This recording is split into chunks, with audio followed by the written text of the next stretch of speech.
राधा रानी की नगरी बरसाना पहुंचे सीएम योगी। रंगोत्सव कार्यक्रम का शुभारंभ किया। योगी से श्रद्धालुओं पर फूल भी बरसाए। सीएम योगी बोले, होली के समय यहां आना सौभाग्य की बात, ब्रज की भूमि श्रद्धा की भूमि है। संभल समेत यूपी के कई शहरों में होली के दिन जुम्मे की नमाज का वक्त बदला। 14 मार्च को 2 बजे के बाद पढ़ी जाएगी नमाज। रंग डालने की वजह से होने वाले तनाव को देखते हुए फैसला। संभल के सीओ अनुज चौधरी की 2 टूक, जिनको रंग से एतराज है वो होली के दिन घर से बाहर ना निकले। जुम्मे की नमाज साल में 52 बार होती है, लेकिन होली सिर्फ एक बार आती है। संभल के सीओ अनुज चौधरी पर समाजवादी पार्टी का अटैक। अमिक जामई का ट्वीट, इससे पहले चापलूसी कोई नहीं कर सकता और बीजेपी को खुश करने के लिए दिया ये बयान। संभल के सीओ अनुज चौधरी के बयान पर बरेली के मौलाना बोले, होली के दिन मुसलमान 3-4 घंटे घर से ना निकले। उस दिन नमाज का समय 2:30 बजे कर लें। हिंदू भाई मुसलमानों पर रंग ना डालें। संभल में मुस्लिम समुदाय पर जमीन पर अवैध कब्जा कर मस्जिद और मकान बनाए जाने का मामला। प्रशासनिक अधिकारी मामले की कर रहे हैं जांच। आरोप सही पाए जाने पर होगा action. All India Muslim personal law board ने वक्फ बिल को लेकर केंद्र पर साधा निशाना। उपाध्यक्ष उबैदुल्ला खान आजमी ने कहा, मस्जिदों और मदरसों पर बुलडोजर चलाने की नीयत से संसद में लाया जा रहा है बिल। उबैदुल्ला खान आजमी का आरोप, मुसलमानों को निशाना बना रही केंद्र सरकार। 13 मार्च को जंतर मंतर पर किया जाएगा प्रदर्शन। दिल्ली में 2 बीजेपी सांसदों ने एड्रेस में तुगलक लेन का नाम बदला। तुगलक लेन का नाम बदलकर स्वामी विवेकानंद मार्ग लिखा। सांसद दिनेश शर्मा ने अपने आवास की नेम प्लेट बदली। तुगलक लेन वाली नेम प्लेट पर बोले बीजेपी सांसद दिनेश शर्मा, कहा विदेशी आक्रांताओं के नाम पर सड़कें ठीक नहीं। मैंने जगह का नाम नहीं बदला, सिर्फ नेम प्लेट पर स्वामी विवेकानंद मार्ग लिखवाया। अपने सरकारी आवास की नेम प्लेट बदलने के बाद बोले सांसद कृष्णपाल गुर्जर, कहा स्वामी विवेकानंद देश के युवाओं के आदर्श, हमें स्वामी विवेकानंद और उनके आदर्शों में हमारी आस्था है, इसीलिए बदली नेम प्लेट। बीजेपी विधायक रामेश्वर शर्मा ने बिना नाम लिए साधा अब्बू आजमी पर निशाना। कहा, जो औरंगजेब की तारीफ करेगा उसे कब्रिस्तान पहुंचा देंगे। औरंगजेब, अकबर, बाबर सबको बताया लुटेरा। उद्धव ठाकरे के करीबी अनिल परब ने खुद की तुलना संभाजी महाराज से की। बीजेपी विधायकों ने किया प्रदर्शन, निलंबन की मांग की। बिहार विधान परिषद में विपक्ष पर भड़के सीएम नीतीश। शिक्षा विभाग के सवाल पर गुस्सा हुए, बोले आरजेडी सरकार ने शिक्षा के लिए क्या किया। सीएम नीतीश बोले, आरजेडी ने शिक्षा और महिलाओं के लिए अब तक क्या किया। शिक्षा और महिलाओं के लिए सभी काम हमने किए। बिहार में नीतीश कुमार एनडीए के सीएम फेस होंगे। नीतीश के नाम पर बीजेपी और जेडीयू में सहमति बनी। बिहार के डिप्टी सीएम सम्राट चौधरी का बयान, बोले बिहार की जनता की पसंद सिर्फ नीतीश कुमार। नीतीश ने 20 साल तक बिहार को सींचने का काम किया। सीएम नीतीश को लेकर तेजस्वी यादव के बयान पर बोले केंद्रीय मंत्री जीतन राम मांझी, तेजस्वी नीतीश को बूढ़ा कह रहे हैं, लेकिन उनसे बूढ़े तो तेजस्वी हैं। केंद्रीय मंत्री जीतन राम मांझी ने साधा तेजस्वी यादव पर निशाना। कहा, तेजस्वी यादव में कोई क्षमता नहीं, महागठबंधन सिर्फ सत्ता हथियाना चाहता है। तेजस्वी यादव के बयान पर बोले बीजेपी सांसद मनोज तिवारी, अगर वो बूढ़े का नाम अपमान करेंगे उनका, तो वो सबसे पहले अपने पिता का अपमान कर रही हैं। तेजस्वी यादव पर सम्राट चौधरी का अटैक। बोले तेजस्वी यादव जिंदगी भर क्रिकेट खेलते रहे। पूरे क्रिकेट करियर में उन्होंने सिर्फ 37 रन बनाए। क्रिकेट खेलने से ज्यादा उन्होंने पानी पिलाया। लालू यादव पर सम्राट चौधरी का बड़ा हमला। बोले उनके राज में सिर्फ लौंडा नाच हुआ। लालू के राज में विकास का कोई काम नहीं हुआ। नीतीश कुमार को लेकर प्रशांत किशोर का बड़ा बयान। बोले किसी भी हालत में नीतीश कुमार अगले सीएम नहीं बनेंगे। चुनाव जीतने के बाद बीजेपी उन्हें सीएम नहीं बनाएगी। मंत्री मोहम्मद जमा खान ने की सीएम नीतीश की तारीफ। कहा, मुख्यमंत्री ने सभी कार्यों को धरातल पर उतारा। सभी पार्टी और जाति के लोग सीएम से खुश। बिहार चुनाव को लेकर एक्शन मोड में राहुल गांधी। 12 मार्च को बिहार कांग्रेस के नेताओं की बैठक बुलाई। सभी विधायकों को दिल्ली तलब किया।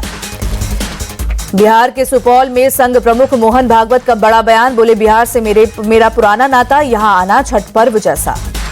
मोहन भागवत बोले बिहार में दम रखने वाले लोग हैं। एक आदमी ने पहाड़ काटकर यहां रास्ता बना दिया था। हरियाणा सीएम नायब सिंह सैनी ने पंजाब के सीएम को दी नसीहत। बोले किसानों को मजबूत करे, उन पर लाठी न चलवाए। मान सरकार बात कम करे, किसानों के बारे में सोचे। सीएम सैनी बोले पंजाब के मुख्यमंत्री ही किसानों को उकसाते हैं। किसानों के बीच जाए भगवंत मान। ओडिशा विधानसभा में कांग्रेस विधायकों का जबरदस्त प्रदर्शन। महिलाओं के खिलाफ बढ़ते अपराध को लेकर विरोध जताया। कर्नाटक सीएम सिद्धरामैया ने विधानसभा में वित्त वर्ष 2025 और 26 के लिए बजट पेश किया। सरकार की 5 गारंटियों को जारी रखने के लिए 51,034 करोड़ रुपए आवंटन। दिल्ली में विकसित भारत 2047 के लिए महिला शक्ति कार्यक्रम का आयोजन। मुख्यमंत्री रेखा गुप्ता ने कार्यक्रम में की शिरकत। महिला दिवस से पहले सीएम रेखा गुप्ता को आतिशी की चिट्ठी लिखा। प्रधानमंत्री ने कहा था 8 मार्च को पैसे आएंगे। महिला दिवस में बस एक दिन बाकी, उम्मीद है कल 2500 रुपए क्रेडिट होंगे। दिल्ली में अमृत जैव विविधता पार्क का शुभारंभ। उपराज्यपाल विनय कुमार सक्सेना ने उद्घाटन किया। अखिलेश यादव ने फिर साधा योगी पर निशाना। ट्वीट में लिखा, कोई करोड़ों की कमाई की कहानी सुना रहा है संसार में और इधर कोई सिक्के ढूंढता रह गया गंदगी के अंबार में। भारत रत्न पंडित गोविंद वल्लभ पंत की पुण्यतिथि आज। लखनऊ में डिप्टी सीएम केशव प्रसाद मौर्य और ब्रजेश पाठक ने श्रद्धांजलि दी। पंडित गोविंद वल्लभ पंत की पुण्यतिथि पर सीएम योगी ने भी श्रद्धांजलि दी। सीएम योगी के साथ कई स्थानीय नेताओं ने भी नमन किया। गोरखपुर में गोरखनाथ मंदिर में सीएम योगी ने लगाया जनता दरबार, एक एक कर लोगों की समस्याएं सुनी। मुंबई हमले के दोषी तैमूर राणा को अमेरिकी सुप्रीम कोर्ट से फिर लगा झटका। भारत प्रत्यर्पण के फैसले पर रोक लगने की मांग वाली याचिका खारिज की। सीआईएसएफ का 56वां स्थापना दिवस आज। तमिलनाडु के रानीपेट में गृह मंत्री अमित शाह कार्यक्रम में हुए शामिल, परेड कर निरीक्षण किया। 9 देशों की महिला राजदूतों का प्रतिनिधिमंडल पहुंचा गुजरात। खावड़ा और मुंद्रा में अडानी समूह की परियोजनाओं का किया दौरा। इंटरनेशनल वुमेन्स डे के सेलिब्रेट करेंगे 9 देशों की महिला प्रतिनिधि। अडानी फाउंडेशन के सांस्कृतिक कार्यक्रम में हुई शामिल। जन औषधि दिवस पर केंद्रीय स्वास्थ्य मंत्री जेपी नड्डा बोले, जन औषधि योजना से जनता को अच्छी और सस्ती दवाएं मिल रही हैं। देश भर में 15,000 से ज्यादा औषधि केंद्र। जेपी नड्डा बोले, जन औषधि केंद्र से लाखों परिवारों का आर्थिक बोझ कम हुआ। 2027 तक 25,000 जन औषधि केंद्र खोलने का लक्ष्य हासिल करेंगे।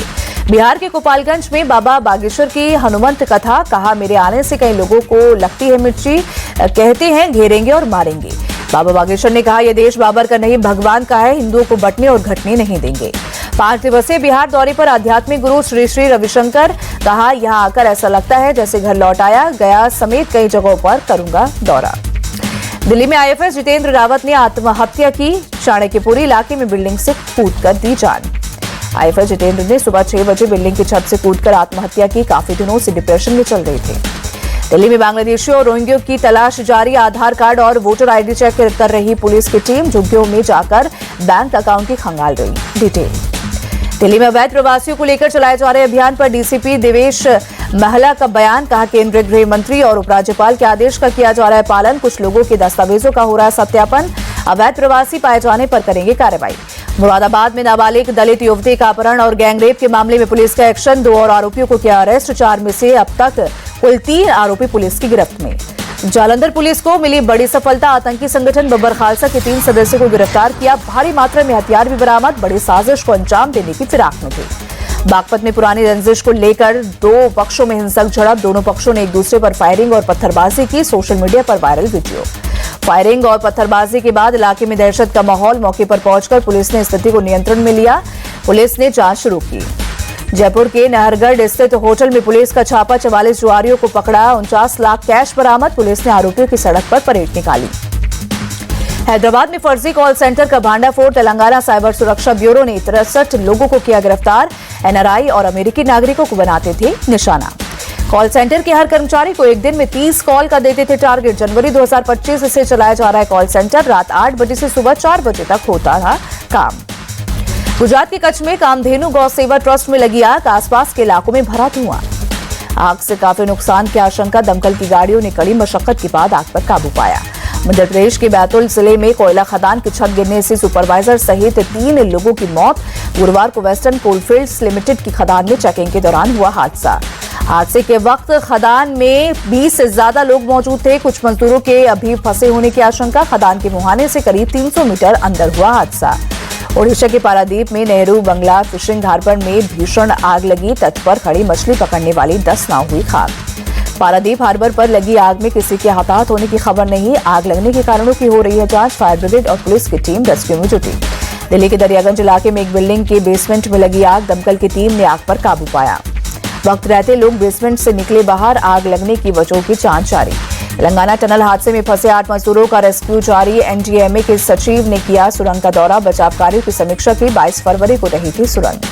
कटरा के गोविंदपुर इलाके में हाथी ने मचाया उत्पात। फसलों को पहुंचाया नुकसान। घरों में भी की तोड़फोड़। लोगों में दहशत का माहौल। वन विभाग की टीम ने हाथी को जंगल की ओर खदेड़ा।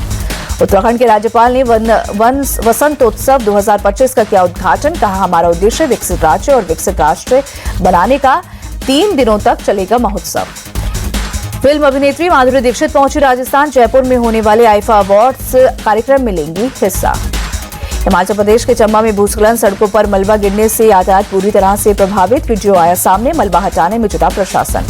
जम्मू कश्मीर के डोडा में बर्फबारी, पहाड़ों पर बिछी बर्फ की सफेद चादर, सुबह सुबह सूरज की किरण पड़ने से नजारा और खूबसूरत हुआ।